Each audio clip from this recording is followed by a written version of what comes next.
Hello everyone, this is Defense Politics Asia, and this is the benefit analysis. And this time around, we're going to look at the KURSK front. There is a few frontline major changes recently, and over on the western flank, the northern flank, as well as the central flank, in a way, at Suja. So we're going to take a look at the northern flank first. Because these breakthroughs are pretty significant. If we were to believe, the Russian forces basically have taken this northern area north of Marevka. So that has happened, and this based on Ukrainian mapping, so most that is correct. And also on the west, coming from the west of Pogrebki and Orlovka. So according to the Russian Defense Ministry, they already announced the capture of Orlovka. They have captured most likely here, and the Russian mapping also claimed that they have this tree line around here. So the Ukrainians are stuck in these areas here, and the Russians also allegedly have advanced in the south of Nedenov. And if you look at the frontline situation, it looks pretty scary for the Ukrainians because they are getting squeezed from many sides. So let's zoom in a little bit so we can see the situation here a little bit better. Let me see. Okay, so let's establish where might be the Ukrainian positions. So they most likely is defending along this tree lines, along the railway. They are the buildings, along the trees. So there are some major positions. These forests here most likely is Russian claim, but probably is under Ukrainian control. They are around here, and they are defending this side as well. So that's the tactical outlook that we have. Maybe they have a bit of these positions as well. I feel likely the Russians are not going to be so far ahead. And so this is probably what we are looking at for the Ukrainian positions. So the Russians have advanced in north, so they have captured these forest lines around there, some of these Gali regions. Kamyshevka most likely is under Russian control, and so they have some of these positions. So these are all real positions already. So these are real positions. These are the front lines, and so most likely the Russians have some positions around here. This is just my gut feeling. So, and then in Pogrebki, they have captured Pogrebki, and most likely have captured Orlovka, and they have this forest here, and most likely these parts as well. Yeah, so some of these positions. So you can see how, so now this we can establish where the troops positions are more or less at. We can kind of see how weak, how dangerous the Ukrainians are. They're basically in a salient, in a pocket, and the Russians are potentially able to push it in many ways. But what is very advantageous for the Ukrainians is that there's a lot of covering positions. So basically every defensive position is covering each other, which makes the defensive position much stronger. Which means the Russian forces cannot actually just easily attack in any directions, because they could be attacked from all sides, from both sides. So the push is going to be much harder. The Russians will have to grind through the forest path, along the forest to basically penetrate into the Ukrainian lines. They cannot enter into the open grounds. It seems rather suicidal to me. But Ukrainians themselves have a much more better in terms of logistic, because they could reinforce, move around much easier from one place to another. So this helps out. For the Russians, it's much harder. They would have to go around. Like go up south. They have to go around. So it's a bit more difficult. I think I should like this so that I don't get confused. Yeah. So this is the situation here in this area here. Tentatively, looks like the Russians took the easier path, easier place. So this area here that the Russians have taken, Orlovka and Pogrebki, these are the easier ones, I would say, to take. with the Russians, already more or less could potentially surround it and attack it and take it. But the rest here looks a bit more challenging, as there is this all these roads helping the Ukrainians to reinforce, and they can resupply outwards and reinforce and do rotations much more easier. So yeah, so this artillery is going to be pretty important. The problem, what is the risk now is that this artillery along the railway line and along the roads coming down here is not under threat because the Russians have advanced over on the western flank. So this is the scary part here. So if you see there is this road that and then this railway line, this also potentially can be used as a road for the Ukrainian forces to reinforce the north, but the Russians have advanced over on the western flank over here. So at Loknia, the Russians have potentially have captured it, or at least almost capturing it. Lebedevka, similar situation where the Russians have basically taken half of it already. And so we have the major arteries, the resupply and roads and along the railway line there. So the Russians could cut off this, not that difficultly speaking. So we are talking about distance to the road, maybe around 2 kilometers. That seems a bit far. Or they could potentially from KURSK and head down. The thing is that the latest intel, the latest announcement from the Russian Defense Ministry is that they have captured KURSK, if I'm not mistaken. Let me check. Let me open another file. So this is our usual mapping. And so the Russian Defense Ministry have announced the capture of KURSK on the 27th. This is one of the latest information. So looking back, you can see that this is going to be disastrous. If the Russians are here, the roads, this is the roads. You use another color. This is the roads. Yeah, they're very, very close. So the distance maybe around 600 meters. So it's getting a bit desperate. And of course, the Ukrainians still can use another road. There's another road outside on the other side of the railway line. So this is the railway line. They could still potentially use the other road around here to reinforce and resupply. It's not all gloom and doom, but definitely it's going to make things very, very challenging for the Ukrainians. Continue to complicate their logistics around here. In this front line around here, so Lebedev, so we have to zoom in this way. Okay, a bit better. So Ukrainians potentially, no, they really get kicked out. So the Russians most likely have this line here. I believe that they have indeed have captured this position. The Ukrainians probably is defending the railway line around here. There's nothing much out there here, so it's going to be rather dangerous to be there. So some of these positions in the cities, the villages.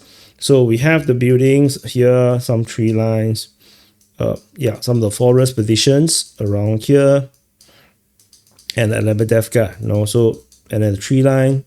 So yeah, it's really sparse. This area here, you can see that this looks very different from the northern flank. But the northern flank, there is a lot of defensive positions that is supporting each other. In this area here, everything looks a bit far from each other. You can see that here 1,000 meters, 1 kilometer. So these are all multi-kilometers distance from one another. So it's going to be very hard to support each other. The Russian forces have entered into Loknia, have some positions up front here. Some positions here, tree lines. Yeah. And then Lebedevka, they have some forward positions. So, and then they have potentially those positions. Then, yeah. So there's the northern flank already. So I believe what we're going to see is that the Russians will continue their offensive in Lebedevka to capture the entire thing. Because capturing the entire of Lebedevka, you can see that it controls quite a lot of space. And they could also, once capture Lebedevka, they can just go straight down this tree line and just hit. They will control the road they'll control the road, and then they can hit direct for the railway line if they choose to, or they can actually hit backwards and hit these operationally encircled Ukrainian troops, which they will have almost no place to run but to go for the railway line to escape to the other side. So, and then while this is happening, the Russians will continue to put pressure coming from this Nikolsky region. They'll try to cut off the railway line positions and potentially attack down the tree line, maybe establish some positions around here on this forest. So this is a possibility that Ukrainians could be facing from the Russians. Tentatively, I'm not really sure what is the offensive capability of the Ukrainians right now. They are doing some counter-offensive operations. There is some success here and there, particularly Thorax. I saw the latest intel drop. They basically went very deep into Thorax. So, because if the Ukrainians were to counterattack, yeah, it's going to be quite challenging because ultimately you are in Russia. So Russia is going to have the defensive advantage, being the home ground. So, yeah, we shall see how this continue to play out. But there's the situation over the western flank. And another interesting situation developing is over at the Sudja region. So this is Sudja and Cherkasskaya Konopelka. So the Ukrainians previously have captured this as well as a further south position at Fanasievka. However, in the latest Russian mapping, they have claimed that they have control over Ogronom. They have as well as this entire railway line here leading to Cherkasskaya Konopelka. They have also expanded control around Cherkasskaya Konopelka, fully securing all the forests in the southwest of Sudja. So this is the current situation, and allegedly is attacking Komalkov, potentially towards Manovka region. So maybe to Merne. So this is a current strategic outlook of what the Russians doing right now. If we look at the tactical situation, so let's plot in where the Russians could potentially be. Of course, they have the forest, so they're going to be around the forest region here, the tree lines, and then the village of Cherkasskaya Konopelka, and then the tree line here, the railway line along here. Most likely they have these buildings. I don't think the Ukrainians are going to be here. And then they have Agronom, and then all this gully region on the western side. Yeah, so it looks a bit like this. Ukrainians may potentially have some very forward positions, pretty dangerous to be there. And then Komalkov, the forest in the south of Bondarevka, and then along this gully region. And they have some positions most likely along this tree line as well, some buildings here, and then they will be defending Manovka, in the forward positions, whereas the Russians are potentially facing them down in the forest. So tentatively, the Russians are putting pressure. They are probably bombarding and conducting fire attacks on the Ukrainian forces at Manovka. Not assault yet, not yet. I would say if they do a push direct, this is going to be a disaster, or unless the Ukrainians actually was detected to have redrawn or redeployed too much troops away from it, because this will be a frontal attack. Frontal attacks are bad, usually it's quite bad. So I don't expect the Russians to go into Manovka straight away for now, but they could potentially try to take Komalkov. I think this is possible with an attack, down this road to Komalkov. They can pincer it from Cherkasskaya Konopelka, and from this position, after taking this, they could potentially put pressure on Bondarevka, and then they try to take the rest of this gully region. From this gully region, they can then pincer Bondarevka. So that is a potential possibility. The Ukrainians, I would love to talk about how Ukrainians can counterattack, and take more grounds, but it's just not very meaningful because it's not like they didn't try. They did try, and then but it didn't went super well. So previously, what happened was that the Ukrainians launched a major attack in probably multiple directions. They attacked, down Cherkasskoye Konopelka, and then they hit down the road to Venasievka, and then they landed troops along this forest here.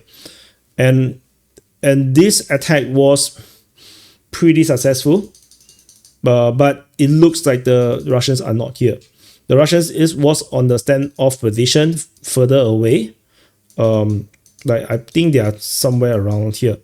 They're pretty far away, and most likely is because they detected that there's a build up, and then they immediately have redrawn. They immediately redrawn into their defensive line far away rather than put in the forward position, and then they started bombarding the Ukrainian forces all along the way with FPV drones, airstrike, and whatnot. And by the time the Ukrainians reach around this area here, they are basically quite spent. And the infantries are very stranded because they're very far from the Ukrainian lines. And then the Russians easily counterattacked. And then that's what we see right now, where the Russian forces have retaken Cherkasskoye Konopelka. So this is the reason why I'm a bit reluctant to talk about how the Ukrainians could attack, because realistically speaking, they don't seem to have the capability to fight right now. Limited ones, yes. Like this offensive capturing Cherkasskoye Konopelka, Venasievka is a limited success. But you see, everything is reversed, and that makes the entire offensive and the death, the loss of equipment seems pretty meaningless. So, but anyway, but that's the story of the whole war, right? It's just a meaningless war. It's a stupid war. So it's an avoidable war. Like, what Trump said, it shouldn't have ever happened. And I totally agree that it shouldn't have ever happened. Like this war would have been avoided by simply, accept that, that the Ukrainians cannot join NATO. And the Russians will find it really hard to have a casus belli to enter into Ukraine. But anyway, yeah. So anyway, this is the battlefield analysis of the KURSK front. So thank you for watching. Let me know what you think in the comment. Do you like this? I haven't done a battlefield analysis for some time. Let me know what you think in the comment. This is on the War channel, so subscribe the War channel. The SITREP and the Frontline Changes report nowadays I'll be publishing on the main channel. So subscribe on both sides. And I'll see you guys in the next update.